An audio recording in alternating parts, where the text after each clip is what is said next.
Good morning students. ગયા લેક્ચરની અંદર આપણે સ્વાધ્યાયના 1 થી 8 પ્રશ્ન સોલ્વ કર્યા હતા.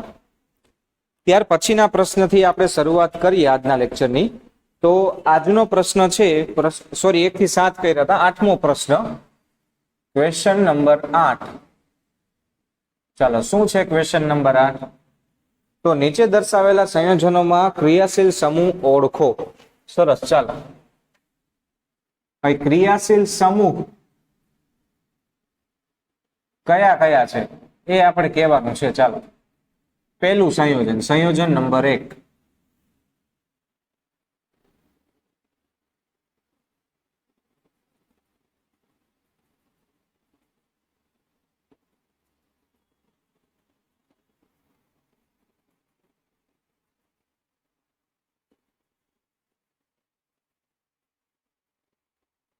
આવું કંઈક આપણને સંયોજન આપ્યું છે ને આમાં ક્રિયાશીલ સમૂહ કયા કયા છે એ ઓળખી બતાવવાનું કીધું છે આપણને.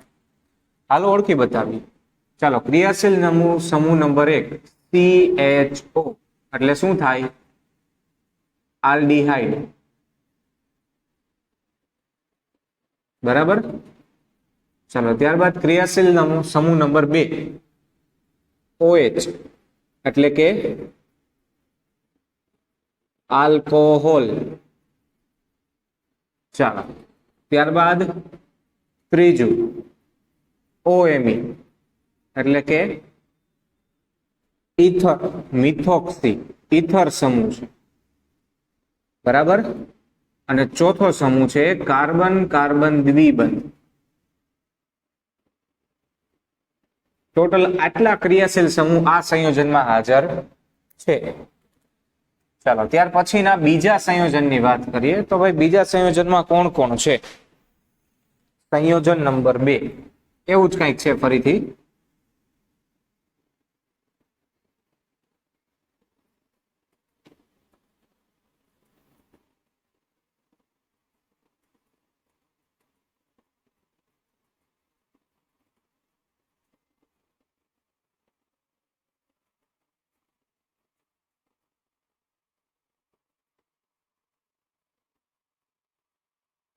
આવું કંઈક સંયોજન આપણને આપેલું છે. સરસ. ચાલો, કયા કયા ક્રિયાશીલ સમૂહ છે એની જાણ કરીએ આપણે. તો સૌથી પહેલો ક્રિયાશીલ સમૂહ આવશે NH2 એટલે કે એમાઇન. ચાલો, ત્યારબાદ બીજું તો અહીંયા જો COOR એટલે કે એસ્ટર. ત્યારબાદ ત્રીજું અહીંયા NC2H5 ટ્વાઇસ. અને હજી આ બંધથી જોડાય છે એટલે કે તૃતીયક અમાઇન. અને ચોથો સમૂહ કાર્બન કાર્બન દ્વિબંધ. આની અંદર 4 સમૂહ આવેલા છે. બરાબર. ચાલો, ત્યારબાદ સંયોજન નંબર 3 ફરીથી બેન્ઝીન રિંગ છે. એમાં CH ડબલ બોન્ડ CHNO2 આવું સંયોજન આપ્યું છે. ચાલો, આમાં સૌથી પહેલો ક્રિયાશીલ સમૂહ આવશે NO2 એટલે કે નાઇટ્રો. બરાબર. ત્યારબાદ બીજો ક્રિયાશીલ સમૂહ આવશે કાર્બન કાર્બન દ્વિબંધ. બસ 2 જ આવશે. કેમ? દ્વિબંધ તો અંદર છે અને અહીંયા છે. બરાબર. ટોટલ 2 ક્રિયાશીલ સમૂહ આ સંયોજનમાં છે. ઓકે. ત્યારબાદ પ્રશ્ન નંબર 9 ની વાત કરીએ તો આપણને 2 સંયોજન આપ્યા છે. આનો જવાબ તમારે જાતે લખવાનો છે. હું તમને જવાબ સમજાવું છું. બરાબર. પ્રશ્ન કંઈક આવો છે, NO2 CH2 CH2O માઇનસ અને CH3CH2O- આ બે માંથી વધુ સ્થાયી કોણ છે અને શા માટે છે? ચાલો, તો સૌથી પહેલા બે સંયોજનમાં તફાવત શું છે? તો અહીંયા ઓક્સિજન ઉપર ઋણ વીજભાર છે, અહીંયા ઓક્સિજન ઉપર ઋણ વીજભાર છે, અહીંયા છેલ્લે CH3 છે ને અહીંયા CH2 છે. હાઇડ્રોજન એક ઓછો છે, એની જગ્યાએ NO2 છે. બરાબર. ચાલો, હવે અહીંયા NO2 ઇલેક્ટ્રોન આકર્ષક સમૂહ હોવાથી, NO2 ઇલેક્ટ્રોન આકર્ષક સમૂહ હોવાથી આપણને ઇલેક્ટ્રોન આકર્ષે પોતાની તરફ, આ બાજુ ઇલેક્ટ્રોન જશે એટલે અહીંયા -I અસર જોવા મળે છે. જ્યારે અહીંયા CH3 ઇલેક્ટ્રોન દાતા સમૂહ હોવાથી +I અસર જોવા મળે છે. -I અસરમાં શું થાય? તો ઋણ વીજભાર છે એ ઇલેક્ટ્રોન આકર્ષક સમૂહ પોતાની તરફ ખેંચે એટલે ઓક્સિજનનો ઋણ વીજભાર છે એ વહેંચાશે, અને વહેંચાશે એના લીધે એ વધારે સ્થાયી બનશે. એટલે આ વધારે સ્થાયી છે આના કરતા, અને આ અસ્થાયી છે કારણ કે ઇલેક્ટ્રોન છે એના ઉપરથી આ દાન આપે છે. બરાબર. ચાલો, ત્યારબાદ પ્રશ્ન નંબર 10. શું છે પ્રશ્ન નંબર 10? પાઈ પ્રણાલી સાથે જોડાયેલા આલ્કાઇલ સમૂહો શા માટે ઇલેક્ટ્રોન દાતા તરીકે વર્તે છે? પાઈ પ્રણાલી સાથે જોડાયેલા, એના જવાબમાં આવશે અતિસંયુગ્મન.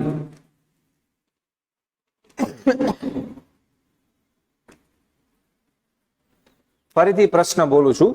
પાઈ પ્રણાલી સાથે જોડાયેલા આલ્કાઇલ સમૂહો શા માટે ઇલેક્ટ્રોન દાતા તરીકે વર્તે છે? જો આનો આખો વ્યવસ્થિત જવાબ એવો થાય કે તમને યાદ હોય તો આપણે અતિસંયુગ્મનના લેક્ચરની અંદર છેલ્લે પ્રોપીનના અલગ અલગ અતિસંયુગ્મન જોયા હતા. પ્રોપીન જેમાં કાર્બન કાર્બન દ્વિબંધ આવેલો છે. બરાબર. તો એ પ્રોપીન વાળો જે ટોપિક આવે છે તમારા અતિસંયુગ્મનમાં, એ તમારે આના જવાબમાં લખવાનો થશે આખો. ખાલી એકલું અતિસંયુગ્મન નથી લખવાનું, પણ એ આખો જવાબ તમારે આમાં લખવાનો છે ટેક્સ્ટ બુક માંથી વ્યવસ્થિત જોઈને. એટલે અહીંયા હું અત્યારે વધારે ટાઈમ એમાં બગાડતો નથી. બરાબર. ચાલો, એટલે હોમવર્કમાં તમારે લખવાનું છે અતિસંયુગ્મન નામના ટોપિકમાંથી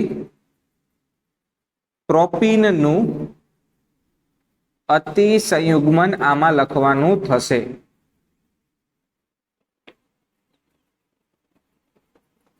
બરાબર. ચાલો, ત્યારબાદ પ્રશ્ન નંબર 11.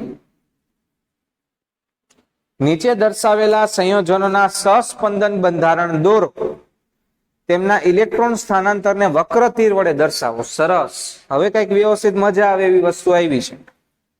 ચાલો, એમાં સૌથી પહેલું છે C6H5OH.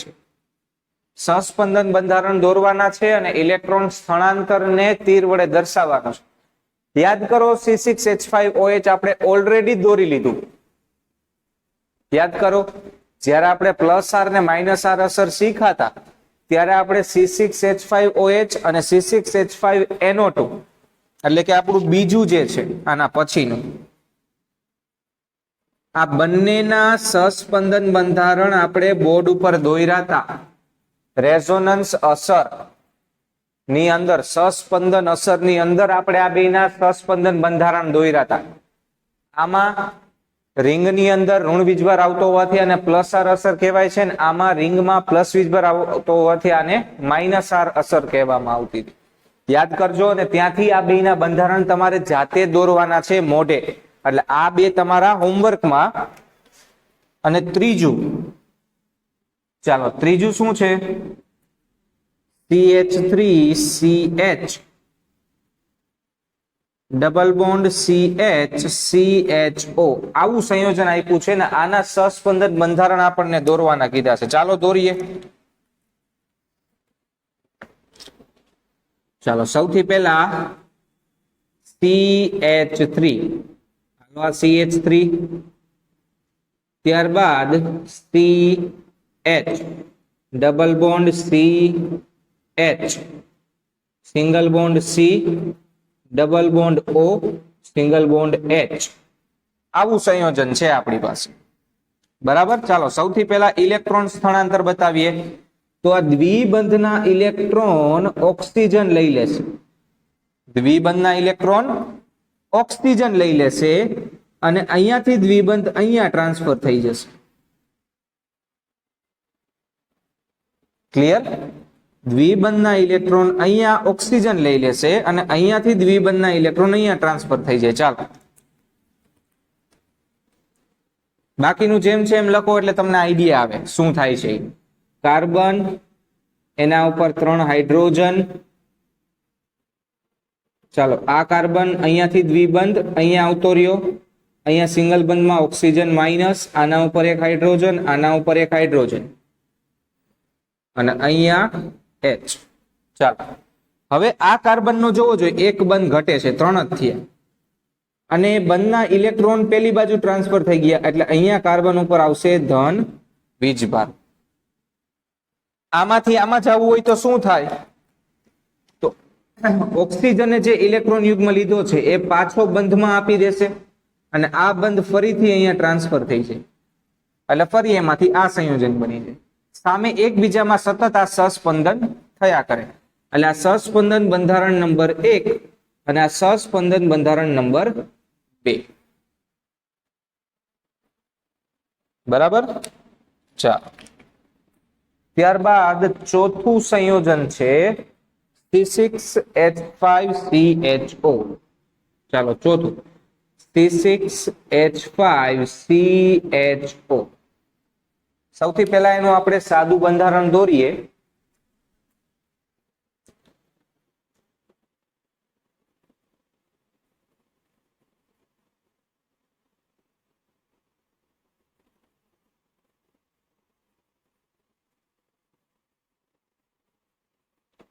C6H5CHO.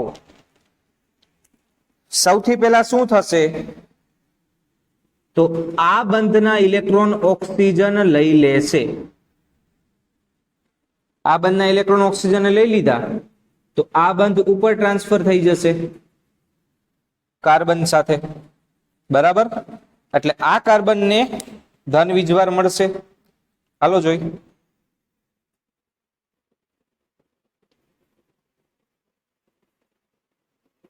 અહીંયા આવશે ધન વીજભાર. કેમ? તો અહીંયા દ્વિબંધ આવી ગયો, આ બંધ ઉપર ટ્રાન્સફર થઈ ગયો અને અહીંયા ઓક્સિજન ઉપર ઋણ વીજભાર કેમ કે એને બંધના ઇલેક્ટ્રોન લઈ લીધા. બાકીના બે બંધ જેમ છે એમ. બરાબર? હવે આ બંધ અહીંયા ટ્રાન્સફર થઈ જશે અને એના લીધે પેરા સ્થાન ઉપર ધન વીજભાર આવી જશે. ચાલો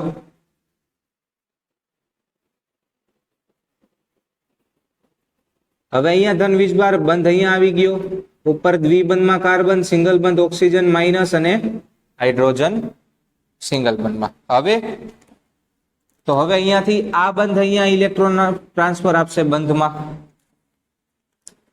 ચાલો એટલે ધન વીજભાર ફરીથી ટ્રાન્સફર થશે.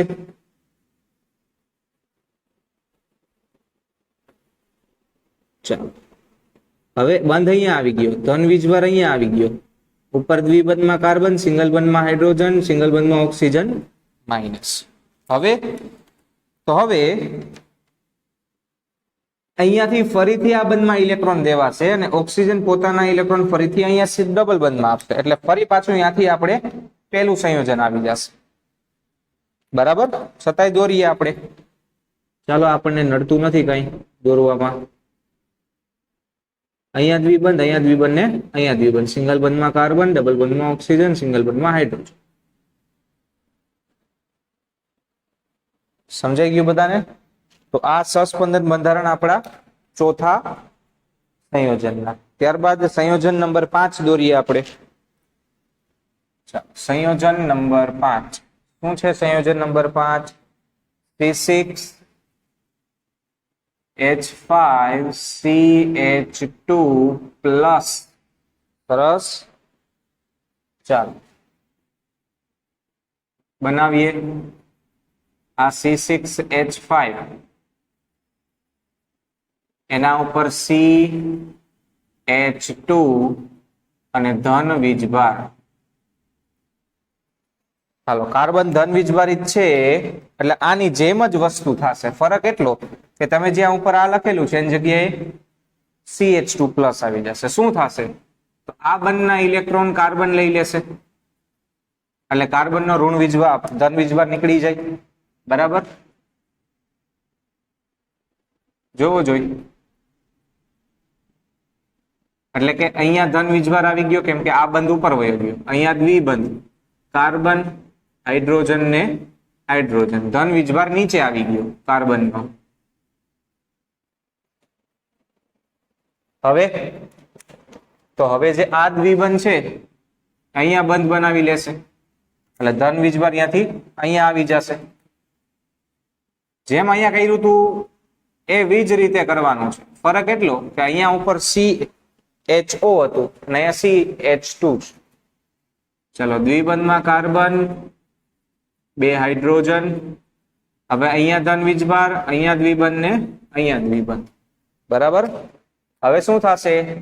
તો આ દ્વિબંધ અહીંયા ટ્રાન્સફર થશે અને ધન વીજભાર અહીંયાથી પાછું ઓર્થો સ્થાને આવી જશે. ચાલો, ધન વીજભાર અહીંયા, આ દ્વિબંધ અહીંયા, આ દ્વિબંધ અહીંયા, દ્વિબંધમાં કાર્બન, હાઇડ્રોજન ને હાઇડ્રોજન. હવે પાછું ઓરિજિનલ અહીંયાથી દ્વિબંધ નીચે આવી જશે તો ધન વીજભાર ઉપર જતો રહેશે. ચાલો,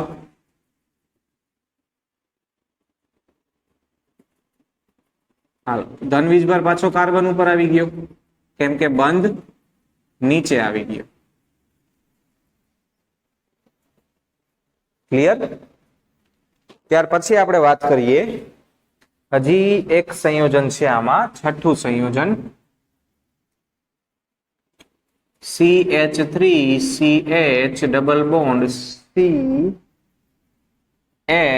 CH2+. આને આ જ છે. અહીંયા જે આપણે આ સંયુગ્મન બનાવ્યું છે એ જ છે. ફરક એટલો છે કે અહીંયા ઓક્સિજન છે, અહીંયા ધન વીજભાર છે. ચાલો બનાવીએ.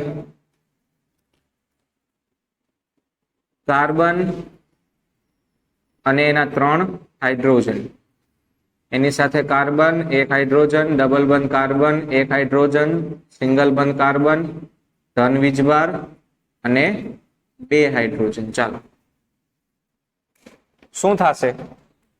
તો અહીંયાથી દ્વિબંધ જમ્પ કરી આ બાજુ આવી જશે અને ધન વીજભાર અહીંયાથી આ બાજુ આવી જાય. સરળ અને સિમ્પલ. ચાલો, એના 3 હાઇડ્રોજન, કાર્બન, હાઇડ્રોજન, હવે સિંગલ બંધ અને ડબલ બંધ આ બાજુ અને ધન વીજભાર આ કાર્બન ઉપર. ફરીથી આમાંથી આ સંયોજન બનાવવું હોય તો આ દ્વિબંધ જમ્પ કરીને આ બાજુ. આ રીતે સતત એકબીજામાં આનું રૂપાંતર થયા કરે. બરાબર, તમારી એક્ઝામમાં કોઈ એક સહસ્પંદન બંધારણ પૂછાશે એટલે આની ખાસ વ્યવસ્થિત રીતે તૈયારી કરજો. બરાબર, ચાલો ત્યાર પછી આપણે વાત કરીએ તો 12મો પ્રશ્ન, ક્વેશ્ચન નંબર 12.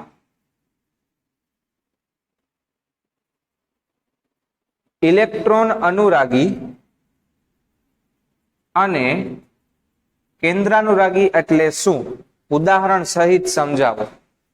તો આ તમારે ટેક્સ્ટ બુક માંથી જાતે તૈયાર કરવાનું છે. તફાવત બનાવો આખો, ઇલેક્ટ્રોન અનુરાગી ને કેન્દ્રાનુરાગી બંનેના મુદ્દાઓ લખો, વ્યાખ્યા લખો, ઉદાહરણ લખો અને વ્યવસ્થિત રીતે આખો પેરેગ્રાફ બનાવો. જેમ આપણે ઇલેક્ટ્રોન અનુરાગી અને કેન્દ્રાનુરાગી ભણ્યા હતા ત્યારે મેં તમને અહીંયા આખું એક કોષ્ટક આપ્યું હતું કે આ ઇલેક્ટ્રોન અનુરાગી આવા ગુણધર્મ ધરાવે ને કેન્દ્રાનુરાગી આવા ગુણધર્મ ધરાવે.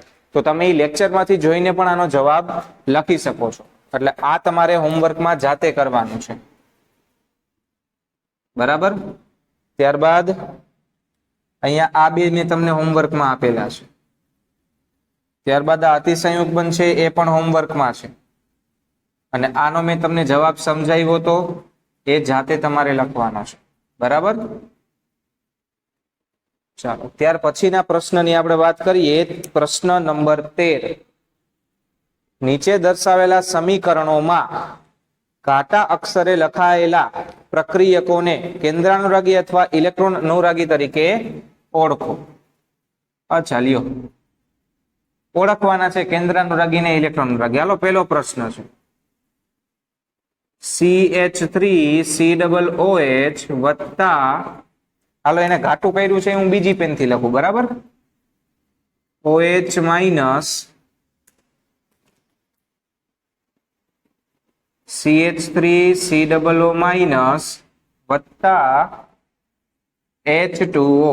હાલો જોઈ, આ OH માઇનસ છે એ અહીંયા કેન્દ્રાનુરાગી છે કે ઇલેક્ટ્રોન અનુરાગી?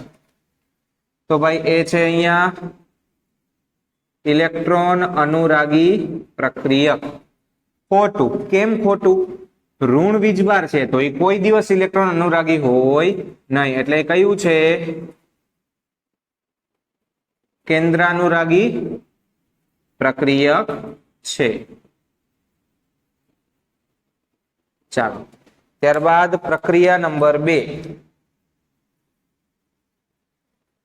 CH3CO CH3 વત્તા CN માઇનસ, એટલે એમાંથી બને છે CH3 twice CN OH. સરસ, ચાલો આવી કઈક વસ્તુ બને છે, બરાબર. હવે આને હું પેલા અલગ પેન થી લખી નાખું જેથી કરીને આપણને ખબર પડે કે એના વિશે પૂછ્યું છે. હાલો ભાઈ, CN માઇનસ, તો CN માઇનસ એ શું થશે? કેન્દ્રાનુરાગી થશે. કેમ? ઋણ વીજભાર છે એટલે. એટલે બેયના જવાબ અહીંયા મેં કાઉન્સમાં લખેલો છે.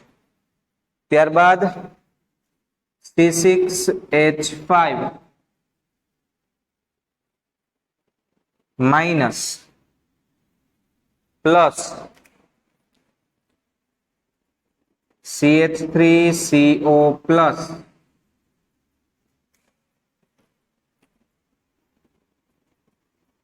C6H5COCH3.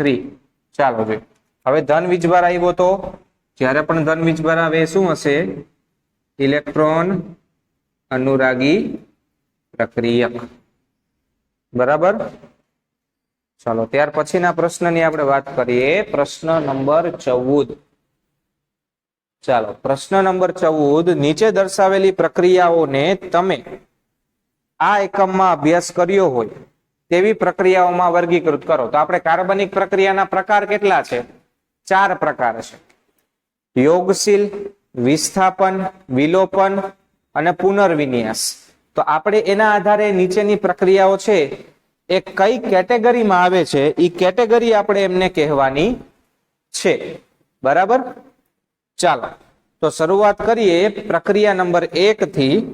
આપણો પ્રશ્ન નંબર 14, ક્વેશ્ચન નંબર 14. ચાલો પ્રક્રિયા નંબર 1 શું છે? પ્રક્રિયા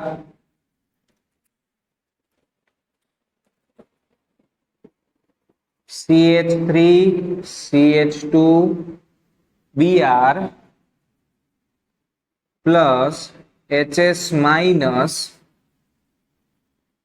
CH3CH2SH પ્લસ Br માઇનસ. ચાલો આવી પ્રક્રિયા છે આપણી પાસે, બરાબર.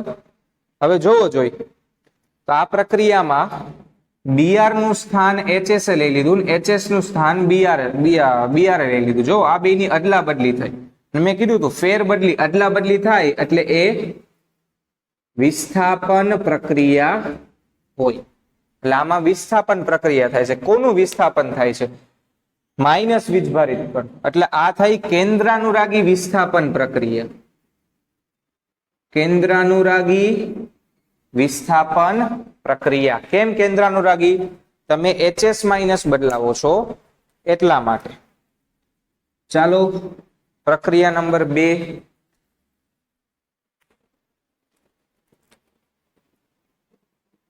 CH3 twice C double bond CH2 plus HCl. એટલે આમાંથી બને છે CH3 twice Cl C CH3. જોવો જોઈ શું થયું? તો અહીંથી દ્વિબંધ તૂટી ગયો ક્લોરીન આ કાર્બન ઉપર આવ્યો અને હાઇડ્રોજન આ કાર્બન ઉપર આવ્યો, એટલે એક આખો અણુ આમાં ઉમેરાઈ ગયો. અને જ્યારે પણ કોઈ અણુ ઉમેરાય ત્યારે એ કઈ પ્રક્રિયા હશે? તો ભાઈ એ યોગશીલ પ્રક્રિયા છે. અને અહીંયા માર્કોવ-નિકોવના નિયમનું પાલન થાય છે. કયો નિયમ? માર્કોવ-નિકોવ. અને માર્કોવ-નિકોવના નિયમ વિશે તમે ભણશો આના પછીના ચેપ્ટરમાં, હાઇડ્રોકાર્બન સંયોજનોમાં. બરાબર? એટલે અત્યારે આપણે ડિટેલમાં વાત એમાં કરશું નહીં. ચાલો, ત્યાર પછી CH3CH2Br CH3CH2Br વત્તા OH માઇનસ, એટલે એમાંથી બન્યું CH2 double bond CH2 plus H2O અને પ્લસ Br માઇનસ. જોવો જોઈએ શું થયું. તો આમાંથી Br અને H નીકળી ગયા અને દ્વિબંધ બન્યો. જ્યારે તમે આમાંથી કંઈક બહાર કાઢી લેશો તો એ કઈ પ્રક્રિયા? વિલોપન પ્રક્રિયા. તો અહીંયા કઈ પ્રક્રિયા થાય છે? વિલોપન પ્રક્રિયા. બરાબર? ચાલો, ત્યારબાદ ચોથી પ્રક્રિયા. આમાં ખાસ ધ્યાન આપજો, કેમ કે 3 ઉદાહરણ આવી ગયા છે, 3 પ્રક્રિયાના. તો આ પુનર્વિન્યાસનું ઉદાહરણ હોવું જોઈએ. અરે ભાઈ, લાલ પેનથી લખવાનું છે. CH3 thrice C CH2OH. બરાબર? અને એની આપણે પ્રક્રિયા કરાવીએ છીએ HBr સાથે. શું પ્રક્રિયા થાય છે? તો એમાંથી CH3 twice C અને Br અહીંયા આવી જાય છે CH2 CH2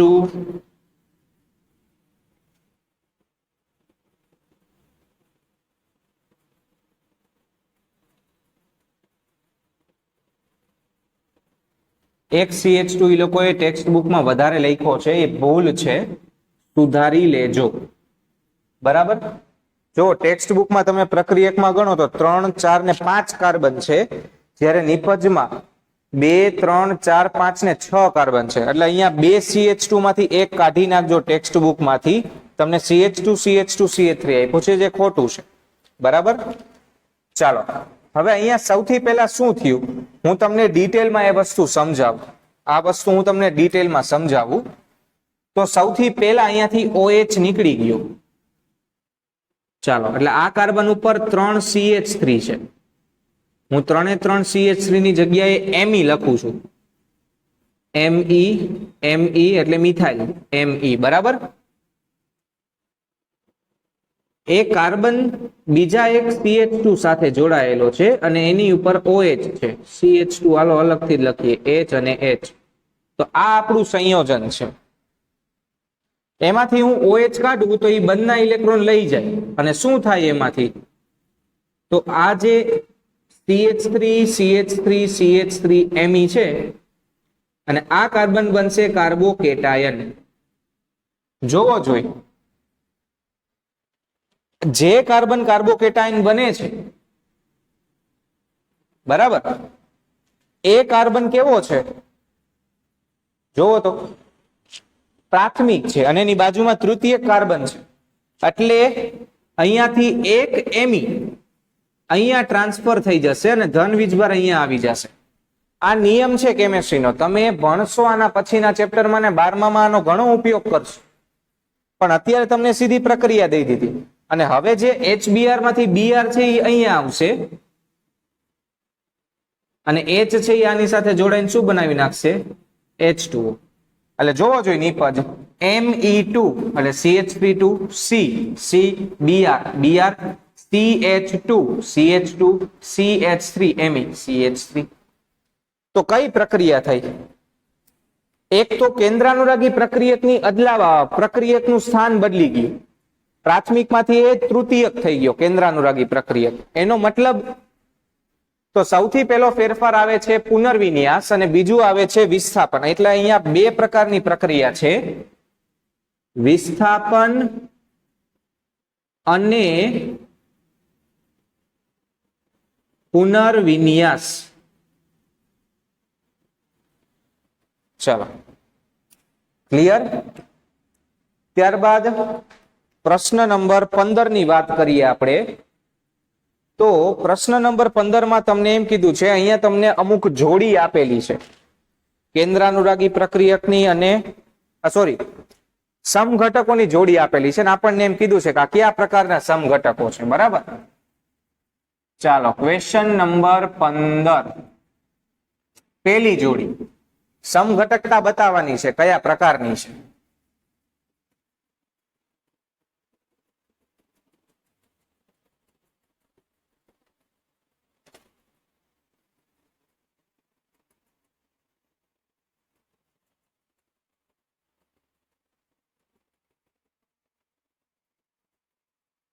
ચાલો જોઈએ આ કયા પ્રકારની સમઘટકતા છે. તો એમાં સ્થાન બદલી ગયું છે.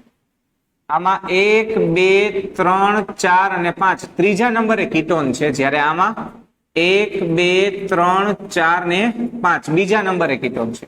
એટલે કે આ કયા પ્રકારની સમઘટકતા થઈ? બંધારણીય સ્થાન સમઘટકતા. બરાબર. ત્યારબાદ બીજા જોડી તરફ આગળ વધીએ. કાર્બન કાર્બન દ્વિબંધ, ડ્યુટેરિયમ ડ્યુટેરિયમ, હાઇડ્રોજન હાઇડ્રોજન, અને સામે કાર્બન કાર્બન દ્વિબંધ, ડ્યુટેરિયમ ડ્યુટેરિયમ, હાઇડ્રોજન હાઇડ્રોજન. હાલો જો બેયના બંધારણ સરખા, બેયના અણુસૂત્ર સરખા, ફરક છે સ્થાનમાં, એની ભૂમિતિ અલગ છે. જો અહીંયા ડી બે ઉપર તરફ છે ને અહીંયા ડી સામે સામે છે સમતલમાં, એટલે આની ભૂમિતિ અલગ હોવાથી આ ભૌમિતિક સમઘટકો છે, સિસ અને ટ્રાન્સ, જેના વિશે આના પછીના ચેપ્ટરમાં તમે ભણશો ડિટેલમાં. ખરેખર આના પછીના ચેપ્ટરનો પ્રશ્ન છે, પણ આમાં ભૂલથી મૂકી દીધો છે. ત્રીજી જોડીની વાત કરીએ. ચાલો HC double bonded OH plus અને OH, અને સામે તમને બીજી જોડી આપી છે HC પ્લસ OH OH. હાલો જોઈ આમાં નામાં શું ફેર છે. તો ભાઈ આ બે એકબીજાના સહસ્પંદન બંધારણ છે. ભાઈ કાંઈ નથી, અહીંયાથી ઓક્સિજન ઇલેક્ટ્રોન યુગ્મ નીચે આપ્યા છે, પાછા લઈ લેશે તો ધન વીજભાર નીચે આવી જશે. સરળ અને સિમ્પલ વસ્તુ છે. અહીંયાથી ઓક્સિજન પોતાનો ઇલેક્ટ્રોન યુગ્મ પાછો નીચે આપે તો એમાંથી આ બને, એટલે આ બંને એકબીજાના સહસ્પંદન બંધારણો છે. એકબીજાના સહસ્પંદન બંધારણ છે. ઓળખતા આવડતું હોવું જોઈએ. જો જોવો ત્યાં ખબર પડી જવી જોઈએ આપણને. બરાબર. ચાલો ત્યારબાદ પ્રશ્ન નંબર 16. તો પ્રશ્ન નંબર 16 થી આપણે નેક્સ્ટ લેક્ચરમાં સોલ્વ કરશું. ઓલરેડી અત્યારે આપણો ટાઈમ થઈ ગયો છે. બરાબર.